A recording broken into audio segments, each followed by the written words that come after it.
Young people, ternyata sumpah Amukti Palapanya Gajah Mada berhasil juga menimbulkan kegemparan sebab para petinggi kerajaan seperti Rakembar Rabanyak, Jabung Tarewes, dan Lembu Bauteung meresponnya dengan sangat negatif.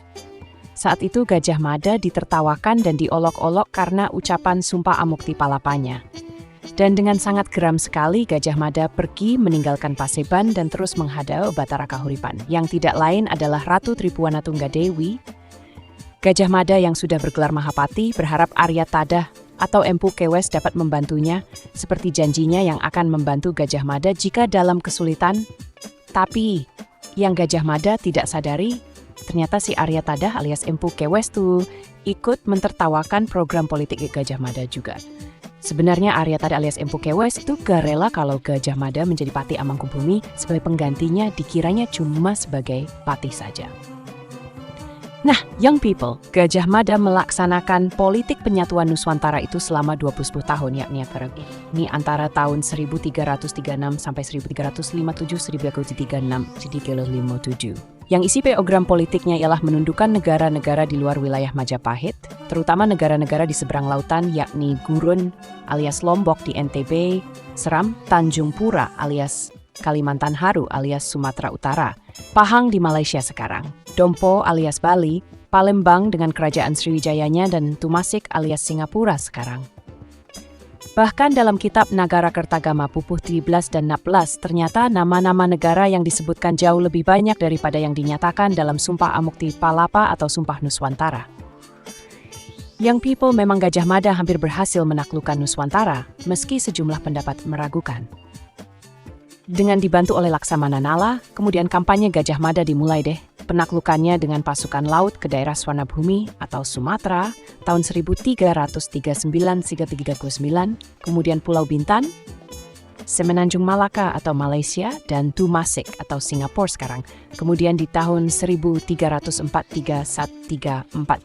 Gajah Mada ditemani Arya Damar menaklukkan Bedahulu Bali Gurun atau Lombok, dan sejumlah negeri di Kalimantan seperti Kapuas Katingan Sampit, Kota Lingga atau Tanjung Lingga, Kota Waringin Sambas, Lawai Kendawangan Landak, Samadang Tirem, Sedu Brunei Kalka Saludung Sulu, Pasir Barito Sawaku Tabalung, Tanjung Kutai, dan Malano Filipina.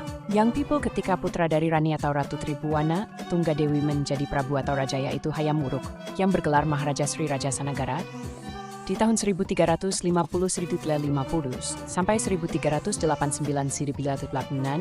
Mahapatih Gajah Mada tetap jalan terus menaklukkan wilayah-wilayah tahun 1357 seperti Kelo Gajah, Sukun Taliwang, Sapi Gunung Api Seram, Maluku Hutan Kadalisa Sakbatayan Lu, Makassar Buton Banggal Kunir Galian Salayar Sumba Muar, atau Saprua Maluku Solor Bimawandan atau Banda Maluku, kemudian Ambon Manin Seram, Timur Dempo, dan Bali. Selain itu, Kerajaan Samudera Pasaijan Gembis Warnabhumi sekarang, Palembang Langkasuka, Kelantan Trengganu, Kedah Selangor, Baru Ketumasik atau Singapura sekarang, kemudian wilayah Sindantai Dharmanagara Martaban atau Birma Kalingga atau Raja Putra Singanagarian, Namatau, Yawan, Anacampa, dan Kamboja.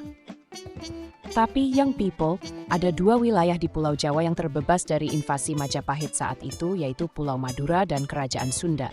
Karena kedua wilayah ini mempunyai keterkaitan erat dengan Rarya Sang Ramawijaya atau secara umum dikenal Raden Wijaya yang adalah pendiri Kerajaan Majapahit sekaligus raja pertamanya Kerajaan Majapahit. Nah, young people, seluruh wilayah yang luas tersebut diayomi dengan semboyan Bhinneka Tunggal Ika Tanhana Mangwa dan Mitreka Satatata, yang artinya meskipun berbeda-beda tetapi tetap satu sebab tidak ada dharma atau kewajiban yang berbeda. Jadi, sekarang kita semua tahu juga, Indonesia memakai semboyan Bhinneka Tunggal Ika.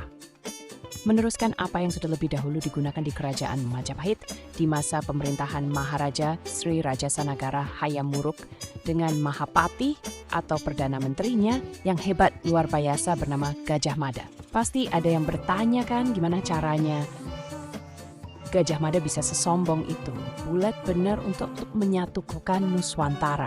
Apa sih yang membuat beliau merasa mampu menaklukkan Nuswantara, yang ternyata wilayahnya bukan hanya di Indonesia saja, tapi wilayah Malaysia, Singapura, Thailand, Kamboja, Laos, Vietnam, Burma juga.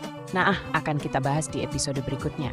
Ya, sekalian dengan bahasan Perang Bubat yang membuat suku Sunda mempunyai prinsip yang kuat akibat perang tersebut.